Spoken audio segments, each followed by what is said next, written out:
So I just want to start off talking about your life. You were separated from your parents when you were a young teen. When you were 14, they were sent to Colombia. You had American citizenship. They weren't able to obtain it. What was it like navigating the world at that young of an age away from your family? It was tough. I think about it like this. When you have your parents, you have this support. So that when you're making decisions, you're making it alongside someone. Someone is helping you, giving you advice. This is what we always say. This is what we always do. These are our values. And so when a child is separated from their parents, that child has to make all of those decisions for themselves. And that's what I went through. I had to make all of those decisions for myself. And so it was hard to focus on my education, some of the things that when you're growing up, that these are the things that are going to inform the rest of your life. Your education is so important. So these things I couldn't focus on. I had to, everything weighed so much.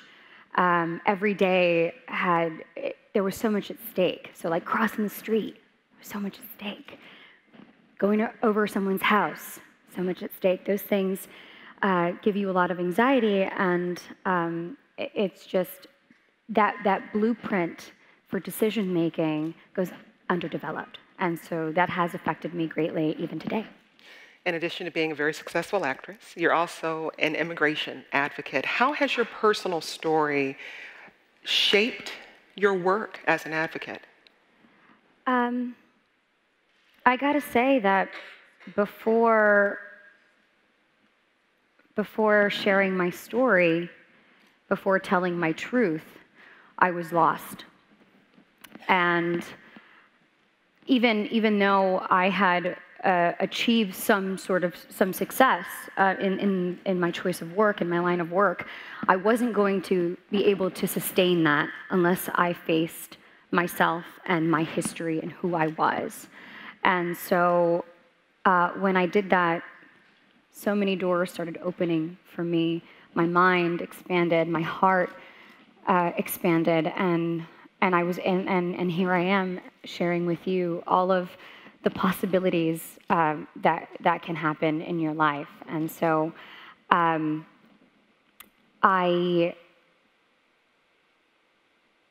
knew that once I shared my story, it was going to be difficult because so many people can make assumptions on who you are, and only you know those things, right? But then you start connecting with others who are also experiencing those things, and it's very liberating. And so every day, yeah. Talk about that piece of finding or forming community in your life around the work you do. Well, I would be nothing without my community. And I guess because I was separated from my parents at such a young age, I could have gone there were two directions for me to go on, and I decided to ask for help. And I think that's one thing growing up like I did, or if you're a kid who grew up without parents, whether through incarceration or deportation, you learn to fend for yourself, and you begin to think that you have to do everything by yourself and you cannot ask for help. And I think that's sort of a secret that we don't know, is that asking for help is a key to success. And I was able to reach out to my community in a variety of ways, reaching out to my teachers, taking advantage of every program that was available, and just asking my neighbors, just going up to them and saying, listen, this is my reality, this is what I'm living, can you help me? And here I am because I have reached out for help, and I know that my community is a key component to that. But it sounds like there was some fear around that decision to reach out, whether it was in the shaping of community or in asking for help. What was at the root of that fear? You start thinking, well, first, there's obviously trust issues. You don't know, when your world is shattered around you in a way where your parents are taken, this is the only home you know, this is the only security you know, everything else just seems like it's it's sort of setting up for failure as well. There's this, with all of that, with all of that happening, you start doubting yourself and who you are in this world. So you start thinking you're not enough, you're not smart enough, and you're ashamed of who you are in your experience. So when you no longer are ashamed, when you reach out to people and they let you know that things are okay, that your experience shapes you, and that there is power from your experience, then things can change. But you definitely have that fear of people finding out that you're not enough, that people finding out that your life went awry. But when you start sharing who you are and allow others to share their lives and their stories, then you can find common ground. I think what you're hitting on is really the power in sharing our personal experiences, because so often it's those experiences that allow us to find connection with one another, whether it is being separated from family members or this fear that you don't have a place at the table, Yeah. or just the learning how to reach out and ask for help. Those are common experiences, but so often when we talk about these various issues we all face, they're often defined by the differences between us. Mm-hmm. But it sounds like you found power in sharing your story. Yes, and I continue to find power every day. I mean, when I first shared my story of being a daughter of undocumented parents and the fact that they were deported, I mean, before that, I hadn't done much research on it. I wasn't looking for other people who had experienced that because I was ashamed. And so through the power of story and continuing to talk about this, even though it's uncomfortable, you learn that other people start becoming more comfortable with sharing their experiences. And it's a powerful thing. I mean, I've grown so much since I've shared my story in 2016 up until now. And I see the changes that have been made in our community with so many people sharing their opinions and how they feel about the world and the state of our country and what's going on. And I no longer feel that my opinions don't matter because other people are giving power to what they feel. When I look across this room and I see so many faces of people who have the opportunity to connect with one another in really meaningful ways, I want you to talk about the importance of both finding mentors and actually acting as a mentor. Well, it's been important to me because, like I said, I don't think I would be here without seeing the success of others who look like me.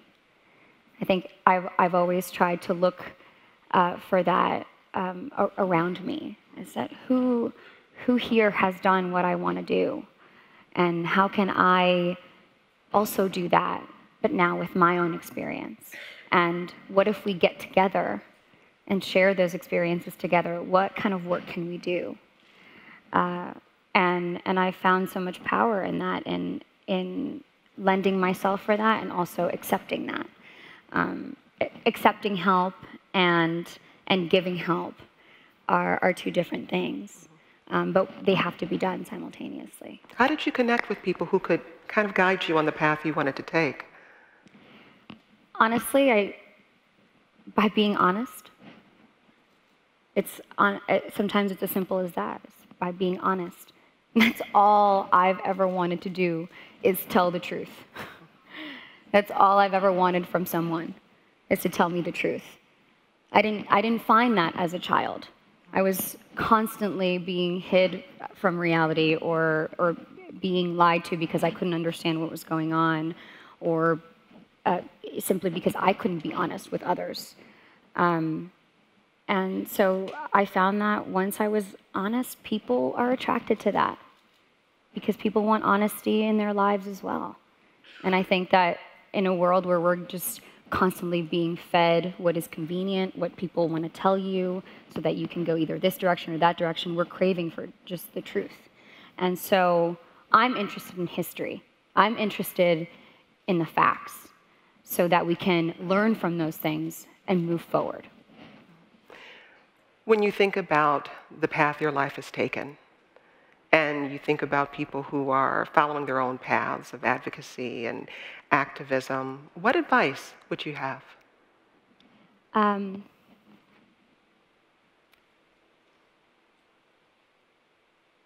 It's not easy. We know this to be true. I used to go to bed with I used to go to bed so angry. And I didn't understand why. I used to go to bed so sad. I didn't know why, and it was because I felt helpless. Because even if I tried to care or understand one issue, there was always a million other issues that needed to be tended to, that needed to be understood, that needed to be helped. And I think that the minute that I realized that I could be an agent of change, that I could do everything in my power to change the world, and again, it's everything in your power, so whatever you can do that day, that is enough. It reminds me of three things that I've used for my life, and those are, it is resilience, respect, and revision. And resilience, because I know that there are a million roadblocks that are going to keep me down. I mean, we know that things are set up to be very hard. And every day you're going to experience that. You're going to get kicked. You're going to be told no. People are going to, there's going to be all these obstructions. And you have to understand that those are there. And you have to dust yourself off. I mean, not up, because you don't want any more dust. But you dust yourself off and you try again. So now I know that this is going to happen. But I'm going to keep on trying, because there are times where you grow, you succeed, you get a yes. But you have to be strong. Respect. I want to approach everything with respect because I want respect. I want to understand that people have histories, that I have a history. And we have to understand that people come with all sorts of problems, mental health issues, trauma that they're dealing with, and also trauma from generations and generations ago, right? What our ancestors have had to deal with, why the system is the way it is. And then revision, because this is a process. And we're not going to wake up tomorrow and know the answer. We have to try and fail and grow and experience. And so the work isn't ever done. And so that gives me a lot of strength to get up the next day and try again, to try to be better. One of the things I've taken away from talking to you over the last couple of days is that in connecting your personal story to the work you've chosen to do as an immigration advocate, you've actually found some healing in that process. Oh, yeah. Selfishly, yes. I've found healing. And that's why I tell people all the time, I'm like, no, you gotta care about others. It's the only way you're gonna heal. It's the only way you're gonna grow. You know, before I started doing this work, it was hard to talk to my family. You know, our family was broken, and it was tough to face that. And since I decided to share my experience with others and try to help out in a larger conversation, my personal life has improved significantly. Well, Diane, it's been a pleasure. Diane Guerrero. Thank you.